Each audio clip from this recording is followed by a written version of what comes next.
Normal student, branch civil engineering, semester 4th and 6th, subject IE irrigation.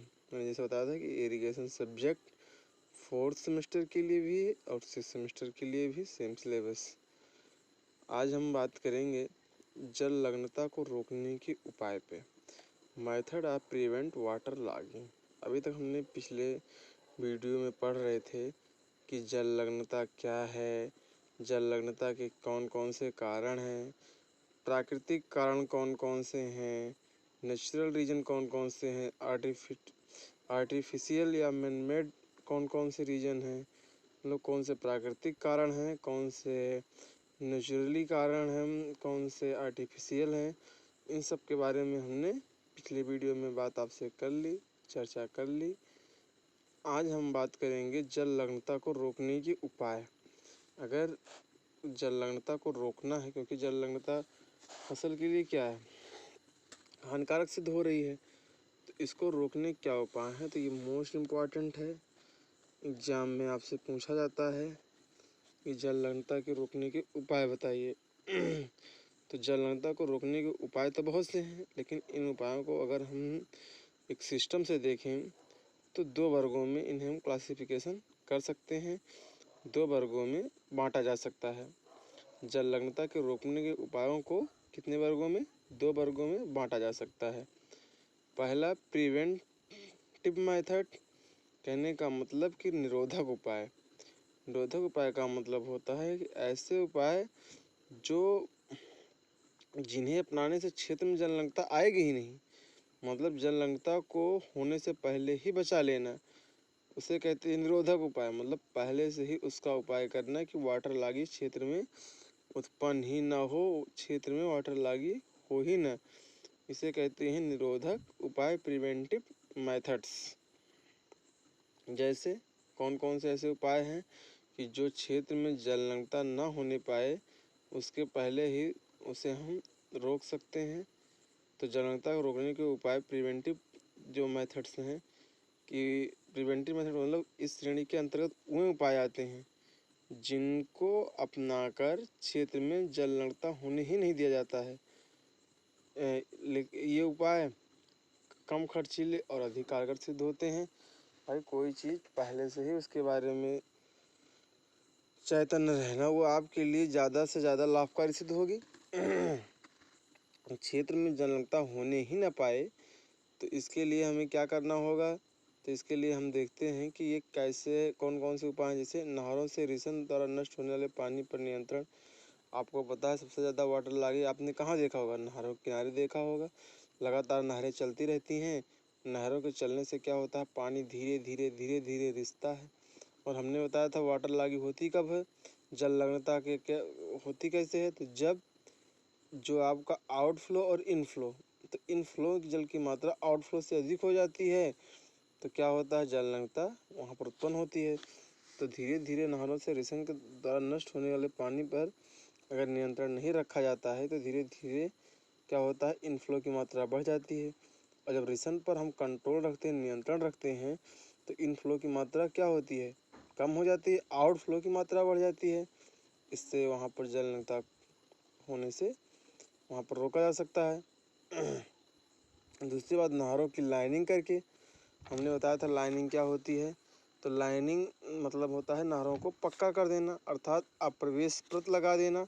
कहाँ पर, bed पर और दोनों साइडों पर, अर्थात पानी का जो संपर्क एरिया होता है उस पर क्या कर देना, जो उसकी भीगी परिमाप होती है, बेड पैरामीटर होती है, उससे क्या कर देना, आप प्रवेश प्रत लगा देना, आप आर्गम प्रत लगा देना, जिससे पानी का रिसन ना हो। उसी को हम क्या कहते हैं, नहरों की लाइनिंग। तो अगर हम लाइनिंग कर देंगे तो जो नहरों के रिसन द्वारा पानी नष्ट होता है वो क्या होगा, वो पानी बच जाएगा। तो नहरों को लाइनिंग करके भी हम क्या कर सकते हैं, वाटर लॉगिंग को रोक सकते हैं, जलमग्नता को रोका जा सकता है, नहरों की लाइनिंग करके कम किया जा सकता है। तीसरा उपाय, जल रोक नालियाँ बनाकर।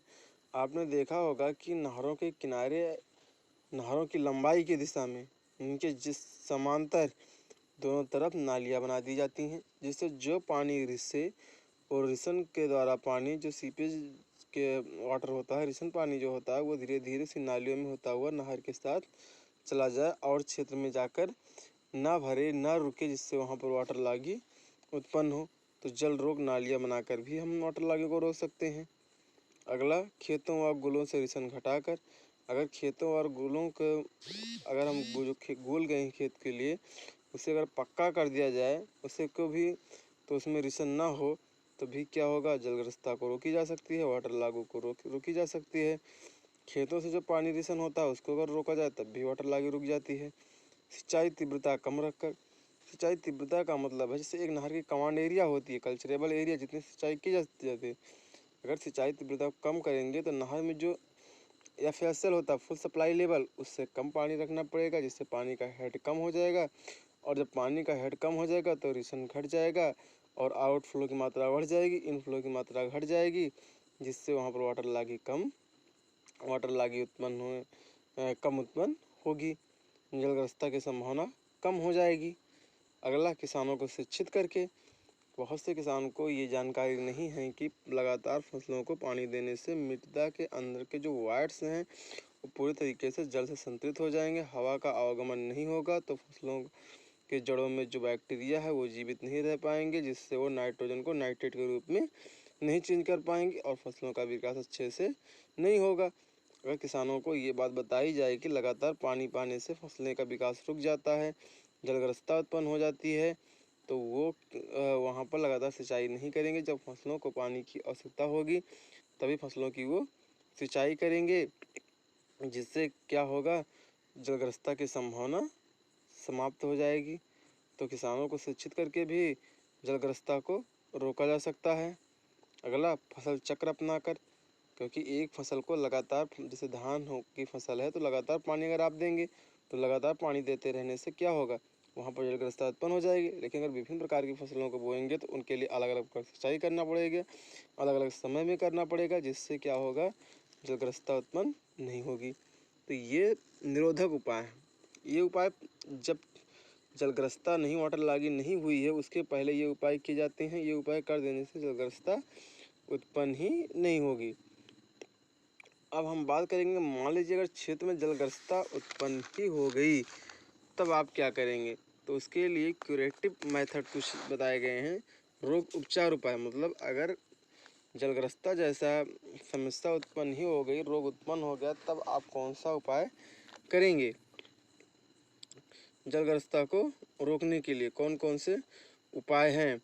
इस श्रेणी के अंतर्गत वे उपाय आते हैं जो किसी प्रभावित क्षेत्र में जललग्नता से मुक्त करने के लिए अपनाए जाते हैं। मतलब ऐसे क्षेत्र जो जललग्नता से प्रभावित हो गए हैं, जहाँ पर जललग्नता उत्पन्न हो गई, वहाँ पर वाटर लॉगिंग समस्या है और उसे दूर करना है, तो उसमें आप कौन कौन से उपाय अपनाएंगे।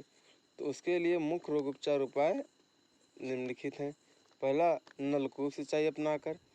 आप जानते हैं कि वाटर लॉगिंग कहाँ ज़्यादा उत्पन्न होती है, जहाँ नहर की सिंचाई होती है। नहरी सिंचाई में वाटर लॉगिंग उत्पन्न अधिक होती है, इसलिए वहाँ पर अगर नलकूप सिंचाई की जाएगी तो नलकूप से पानी की एक निश्चित मात्रा ही खेतों तक पहुँचेगी। किसान भी फालतू पानी का दुरुपयोग नहीं करेंगे, फसलों को उनकी आवश्यकता के अनुसार ही पानी देंगे, जिससे वहाँ वाटर लॉगिंग की समस्या उत्पन्न हो जाएगी और रिसन की दर भी घट जाएगी, इनफ्लो की मात्रा घट जाएगी, आउटफ्लो की मात्रा बढ़ जाएगी, जिससे वहाँ पर वाटर लॉगिंग धीरे धीरे जो वाटर लॉगिंग समस्या है वो समाप्त हो जाएगी। अगला, जल निकासी व्यवस्था सुधार कर। जल निकासी व्यवस्था का मतलब है कि पानी का भराव किसी स्थान पर न हो। वाटर लॉगिंग वहाँ उत्पन्न होती है जहाँ पानी का भराव होता है।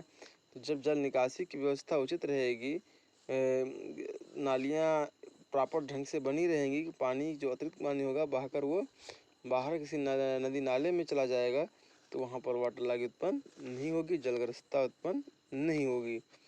तो ये हैं रोग उपचार उपाय। मतलब जब वो कि इसमें जब भूमिगत नालियाँ, छोटी छोटी नालियाँ बना देंगे तो जो अतिरिक्त पानी होगा रिस कर क्या होगा, बाहर निकल जाएगा। तो ये रोग उपचार उपाय हैं, अर्थात ये ऐसे उपाय हैं जो क्षेत्र जलग्रस्तता से प्रभावित हो गया तो उस समय के लिए ये उपाय किए जाते हैं। इस तरीके से दो प्रकार के उपाय हैं। उपाय ए में निरोधक उपाय हैं, कि मतलब वाटर लॉगिंग उत्पन्न होने से पहले किए जाते हैं। उपाय बी में रोग उपचार उपाय हैं। रोग उपचार उपाय में क्या होगा, रोग उत्पन्न हो जाने के बाद ये उपचार किए जाएंगे। तो 2 प्रकार के ये उपचार हैं, आपको इतना ध्यान रखना है। अगर क्वेश्चन पेपर में आया कि जललग्नता को रोकने के उपाय लिखिए, तो आपको ध्यान में रखना है कि 2 प्रकार के उपाय तो बहुत है, लेकिन पूरे उपायों को 2 प्रकार से बांटा जा सकता है। पहला निरोधक उपाय, दूसरा रोग उपचार उपाय। निरोधक उपाय में वे उपाय आते हैं जो क्षेत्र में जललग्नता से पहले अपनाए जाते हैं। रोग उपचार उपाय में वे उपाय आते हैं जो क्षेत्र में जब जललग्नता उत्पन्न हो जाती है उसके बाद वो उपाय अपनाकर उस जललग्नता को दूर किया जाता है। कहने का मतलब निरोधक उपाय में जललग्न क्षेत्र में होने नहीं दिया जाता है, और रोग उपचार उपाय में जब हो गया है तो उसे दूर किया जाता है। निरोधक उपाय में क्या है, नहरों से रिसन द्वारा नष्ट होने वाले पानी को कम किया जाता है, नहरों की लाइनिंग कर दी जाती है, जल रोग नालियाँ बना दी जाती हैं, खेतों व गुलों से रिसन घटा दिया जाता है, सिंचाई तीव्रता कम रखी जाती है, किसानों को शिक्षित करके और फसल चक्र अपनाकर हम निरोधक उपाय, ऐसे निरोधक उपाय का प्रयोग करके हम जलग्रस्तता को, वाटर लॉगिंग को कम करते हैं।